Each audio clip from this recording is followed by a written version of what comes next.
주님 말씀하시면 내가 나가리다. 주님 뜻이 아니면 내가 멈춰서리다. 할렐루야, 성도 여러분 반갑습니다. 김 목사와 함께하는 성경 이야기 시간입니다.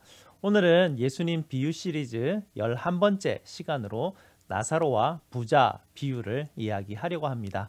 오늘 본문 말씀은 누가복음 16장 19절에서 31절 말씀입니다. 여러분께서 영상을 잠시 멈추시고 각자 오늘 본문 말씀인 누가복음 16장 19절에서 31절 말씀을 다 읽으신 후에 계속해서 진행하도록 하겠습니다. 다 읽으셨죠? 오늘 나사로와 부자 이야기의 주제는요, 죽음 이후에 심판이 있고 또 이 땅에서의 삶의 결과로서 그 심판을 받게 된다는 것, 그런 이야기 같아 보입니다. 그러나 오늘 이야기 주제의 핵심은요, 16장 전체 문맥 흐름을 볼 때 하나님과 재물을 겸하여 섬길 수 없다는 데 있다는 것을 알 수가 있습니다. 오늘 문맥 흐름을 보게 되면요, 예수님은 바리새인들을 향해서 내가 오늘 하나님을 섬긴 사람과 재물을 섬긴 사람의 이야기를 하시겠다고 하면서 나사로와 부자 이야기를 하신다는 것을 알 수가 있습니다. 오늘 이야기에서 유일하게 이름을 가지고 있는 이 나사로의 이름의 뜻이 참 중요한데요. 나사로의 이름의 뜻은요, 공교롭게도 하나님이 도와주시는 사람이라는 뜻입니다. 그런데 아무리 봐도 나사로의 인생은 그의 이름의 뜻과 전혀 상관이 없어 보입니다. 나사로의 인생은 하나님이 전혀 도우시지 않는 인생 같아 보이기 때문입니다. 나사로는요, 신약의 또 다른 욥과 같은 그런 사람입니다. 20절을 보게 되면 나사로는 부자의 집 문 앞에 눕혀져 있었다라고 수동태로 되어 있다는 것을 볼 수가 있습니다. 그는 너무나 약하였고 온몸에 헌데투성이라서 동네 사람들이 그를 불쌍히 여겨서 부자가 그를 그래도 불쌍히 여기겠지 싶은 마음에 아마도 부잣집 문 앞에 그들이 도움을 주어서 이 나사로를 데려다 준 것 같아 보입니다. 그에게는 이렇게 돕는 사람들이 있었고요. 또 21절에도 보면 번역체로는 잘 발견할 수 없는 그런 부분들이 있습니다. 부자는 상에서 떨어지는 것조차 주려고 하지 않았지만 반대로 개들은 그의 헌대를 핥으면서 치료해 주려 했다라는 뉘앙스가 담겨 있는 부분입니다. 이 부분은 오히려 이것을 강조하기 위해서 이 표현을 쓰게 되는데요. 개들도 나사로를 불쌍히 여기고 친구가 되어 주는데 이 부자는 나사로를 전혀 불쌍히 여기지 않았다라는 강조의 의미로 사용되고 있습니다. 오늘 이 이야기는 마을 사람들도 개들도 나사로를 모두 불쌍히 여겼지만 이 부자는 그에게 나사로에게 개들이 먹는 음식조차도 내어주지 않았다라는 것을 들려주고 있습니다. 살아서 이렇게 나사로의 고통을 외면했던 이 부자는 죽어서는 자신의 고통을 덜어달라고 지금 나사로를 찾고 있는 그런 모습을 또 볼 수 있습니다. 당시 독자들이 이 이야기를 들었을 때 당시 사람들은 아마 이런 반응들을 기대했을 것 같아요. 와, 내가 죽어가면서까지 그렇게 간절히 정말 도움을 요청했었는데 어떻게 당신은 한 번도 나를 도와주지 않았으면서도 어떻게 이렇게 양심도 없이 내게 이런 요청을 하는 것인가? 당신 개들조차도 오히려 내 상처를 핥아 주었었는데 그때 당신은 도대체 뭘 하고 있었는가? 어떻게 뻔뻔하게 지금 나더러 물을 찍어서 당신의 고통을 덜어달라고 말할 수 있는가? 아브라함이시여, 저 인간이 어떻게 저럴 수 있습니까? 그렇게 반응했으리라고 다들 당연히 그렇게 생각했을 것입니다. 하지만 중요한 것은 오늘 이야기에서 나사로는요, 침묵하고 있습니다. 어떤 분노도 어떤 반응도 드러내고 있지 않습니다. 이것을 볼 때 그는 온유한 사람이었고 욥보다 더한 인생의 고통 가운데 욥은 그래도 보상이라도 받았지만 나사로는 보상도 없었지만 나사로는 그에게 고통을 주었던 상처를 주었던 부자에 대해서 조용히 용서하고 있는 모습을 보여주고 있습니다. 이는 다윗이 사울을 향해서 분노를 드러내기보다는 오히려 조용하며 인내하며 그를 계속해서 용서하는 그런 모습과 같다고 할 수 있습니다. 나사로는 살아있을 때도 고통 가운데서 인내하며 온유함으로 개들과 친구가 되어주고 또 그를 이 부자의 대문 앞에 데려다준 마을 친구들에게도 늘 감사한 마음을 표현하는 그런 사람이었습니다. 이런 마음은요, 정말 스스로 만들어낼 수 없는 그런 마음 아니겠습니까? 하나님이 영이 그와 함께 하셨기 때문에 그는 이렇게 예수님을 닮은 마음을 가질 수가 있었습니다. 나사로는 이렇게 그의 이름에 걸맞게 진정 하나님이 도우시는 사람이라는 이름을 분명하게 가진 사람이 바로 나사로였습니다. 반대로요, 이 부자는 하나님의 도우심을 거절하는 사람이었습니다. 우리가 보기에는요, 이 부자는 선택받은 유대인이고 부자였기 때문에 하나님이 분명히 사람 도우시는 사람이고 축복하는 사람 같아 보였지만 정작 부자 스스로는 하나님의 도우심을 거절하는 사람이었습니다. 그는 모든 것을 다 가지고 있었기 때문에 하나님의 도움을 찾지도 않았던 사람이죠. 그러나 지금 지옥에서 하나님이 도우시는 사람이 되기를 지금 이 사람은 간절히 원하고 있죠. 이미 때는 늦었습니다. 하나님의 도우심을 간절히 바라던 나사로와 하나님의 도우심을 거절했던 부자의 모습이 오늘 이야기에서 대비되면서 우리에게 굉장히 중요한 메시지를 던져주고 있습니다. 부자는요, 자기가 아브라함의 자손임을 강조하고 있죠. 아버지 아브라함이요 라고 부르고 있습니다. 왜냐하면 중동 지역에서는 가족이 굉장히 중요한 가치이기 때문입니다. 가장은요, 명예를 걸고서라도 자기의 가족에게 도움을 주어야만 하는 사람이었습니다. 그러니 부자는 자신의 가문의 가장이었던 아브라함에게 당당하게 도움을 요청하고 있습니다. 자기 자격이 있는 사람이라는 것, 지금 그걸 말하고 있는 것입니다. 자기는 지금 아버지 후손이라는 이야기를 하고 있는 것이죠. 하지만 오늘 이야기에서 그런 일은 벌어지지 않습니다. 아브라함은 믿음의 사람이었습니다. 그는 육을 따라간 사람이 아니었죠. 그는 그의 나라와 가족과 그의 신을 버리고 앞일을 알지 못한 채 하나님의 부르심에 순종하는 믿음의 사람이었습니다. 오늘 이야기는 이 부자가 정말 아브라함의 후손이 맞는가를 또한 우리에게 질문하고 있습니다. 겉으로 보기에는 어떻습니까? 그는 아브라함의 자손이었습니다. 그러나 그는 실제적으로 아브라함의 후손이 아니라는 것을 오늘 이야기를 통해서 보여주고 있죠. 그는 아브라함과 같이 하나님께 순종하는 사람이 아니었습니다. 그는 날마다 호화롭게 즐기는 사람이었죠. 날마다라는 말이 굉장히 중요한데요. 그는 안식일을 지키지 않았다는 이야기입니다. 하나님 앞에 예배드리지 않았다는 이야기죠. 종들도 안식일에 쉬게 하라는 하나님의 계명과 말씀은 그는 아예 다 잊어버리고 계속해서 그들에게 일을 시키고 자기의 시중을 들게 했다라는 이야기입니다. 하나님이 그에게 맡기신 재물, 그건 그에게 주은 선물이었지만 그는 그것을 자기 것이라 생각하고 마음대로 자기 유익을 위해서만 사용하였습니다. 불쌍한 나사로를 보았지만 전혀 돌보지 않았습니다. 그는 하나님을 사랑하지 않고 이웃도 사랑하지 않았습니다. 그는 겉으로만 아브라함의 자손이었지 하나님의 말씀을 순종했던 진정한 아브라함의 믿음을 따라가는 것과는 전혀 거리가 먼 사람이었습니다. 이 부자와 반대로 그의 이웃들과 심지어 개들조차도 그리고 천사와 아브라함은 이 나사로를 사랑하고 그를 도왔다는 이야기를 오늘 들려주고 있습니다.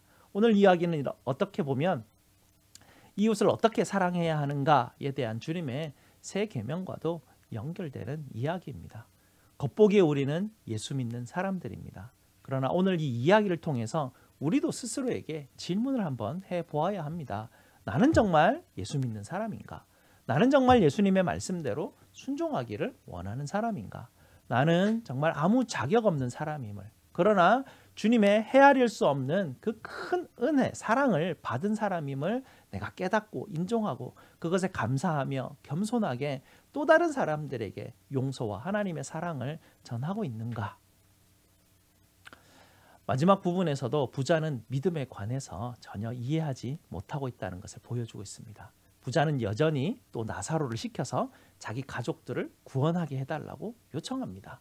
그러나 아브라함은 믿음은 그런 것이 아니라라고 이야기해줘.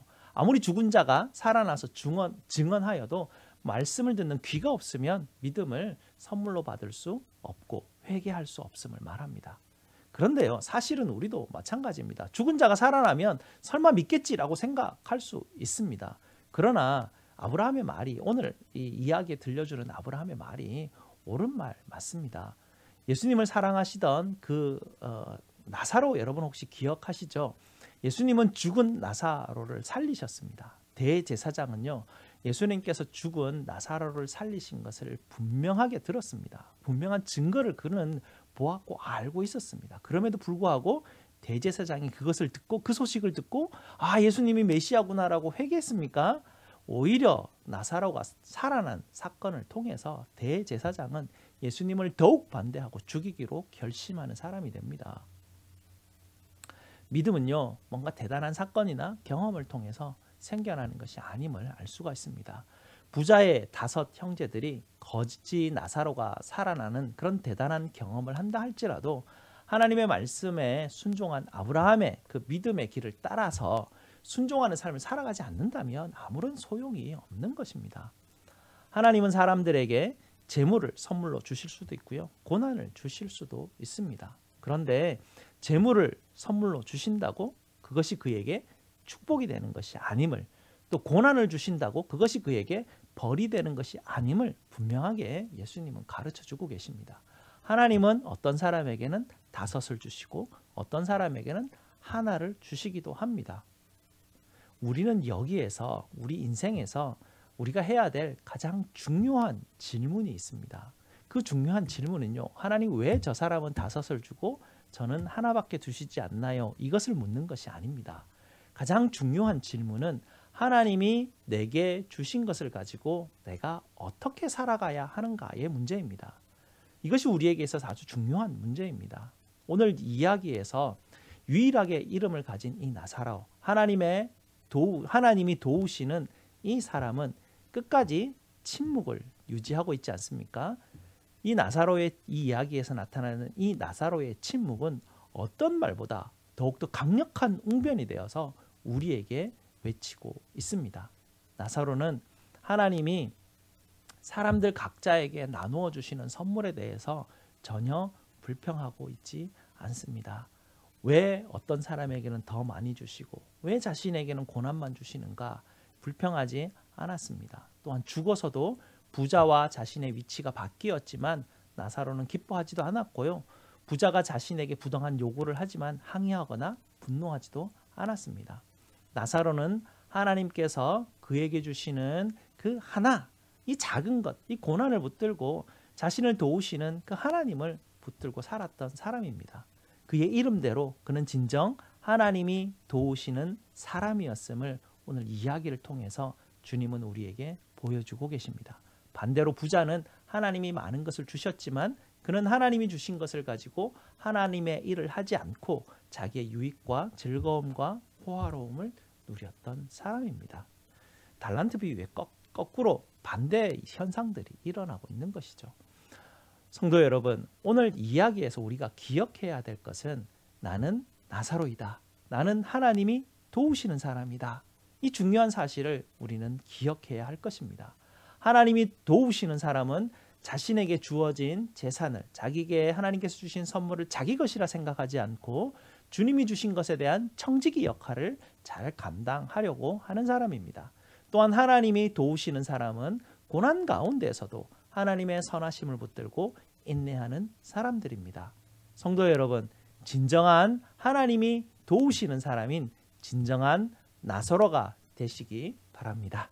감사합니다. 다음 주에 뵙겠습니다. 한 치 앞도 내다볼 수 없는 여정 가운데 서 있다. 단호하게 버려야 할 것들과 절대 버릴 수 없는 믿음 가지고 한 발 두 발 내딛어 걸어 갈 때 거친 숨이 차 힘겨울 때 잠시 쉬어 가는 일이 있더라도 절대 포기 말자 위로 주시네. 내가 할 수 없음을 인정하며 그는 다 할 수 있다 믿음 하나로 이 길을 걸어간다. 믿음의 여정 길을 오늘도 이 길을 간다. 그분과 간다.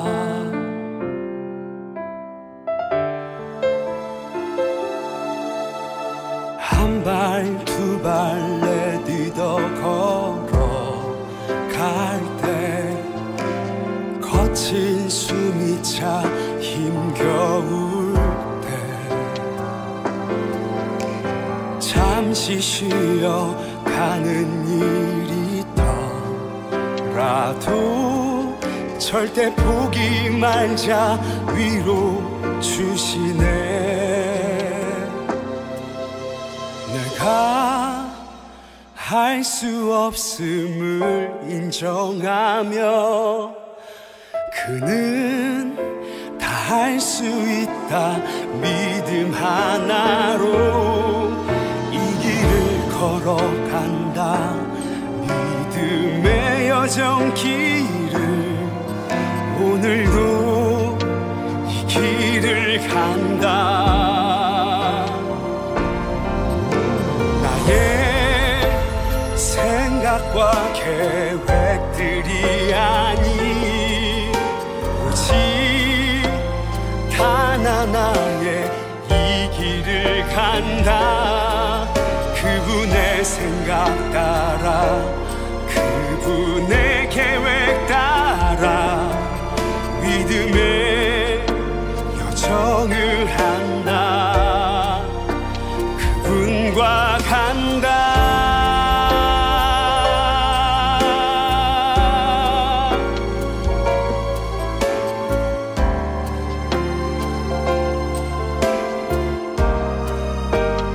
그분과 간다.